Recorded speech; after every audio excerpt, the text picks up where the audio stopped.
بسم اللہ الرحمن الرحیم۔ السلام علیکم ناظرین، امید کرتا ہوں آپ سب خیریت سے ہوں گے۔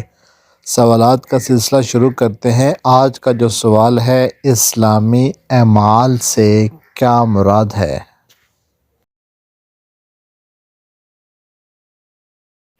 جواب ہے، جن 5 چیزوں پر اسلام کی بنیاد ہے ان میں سے پہلی بات کو ایمان کہتے ہیں، اور اس کا بیان پہلے شعبے میں اسلامی عقائد کے نام سے پڑھ چکے ہیں۔ باقی 4 چیزیں یعنی نماز، زکوٰۃ، روزہ رمضان، حج بیت اللہ کو اسلامی اعمال کہتے ہیں۔ ابھی ان سوالات میں نماز کے متعلق آپ سے سوالات کریں گے۔ سب سے پہلا سوال ہے، نماز کسے کہتے ہیں؟ سب سے پہلے ہمیں یہ آنا چاہیے کہ نماز ہے کیا، نماز کہتے کسے ہیں۔ یہ ہمیں نماز تو ہم پڑھتے ہیں، لیکن یہ بھی ہمیں پتہ ہونا چاہیے کہ نماز کا جو لفظ ہے یا نماز جسے کہتے ہیں وہ ہے کیا، اس کا نام مطلب کیا ہے۔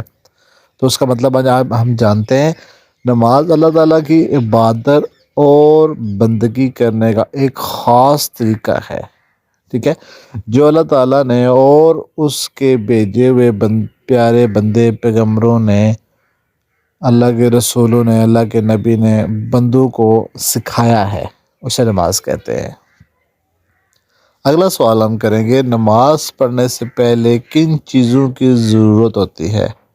یہ بھی بڑا امپورٹنٹ سوال ہے کہ نماز پڑھنے سے پہلے ہمیں کن چیزوں کی ضرورت ہوتی ہے، کس چیز کی احتیاط کرنی چاہیے، ہمیں کیا پاس ہونا چاہیے۔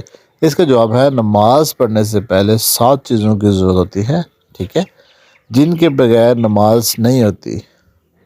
ان چیزوں کو شرائط نماز اور فرض کہتے ہیں۔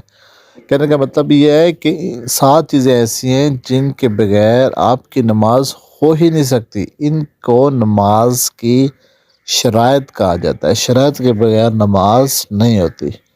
انشاءاللہ اگلی ویڈیو میں ہم جانیں گے کہ وہ شرائط کون سی ہے۔ تب تک کے لیے مجھے اجازت دیجیے گا۔ اللہ حافظ۔ دیکھتے رہیے میرا یوٹیوب چینل۔ اللہ حافظ۔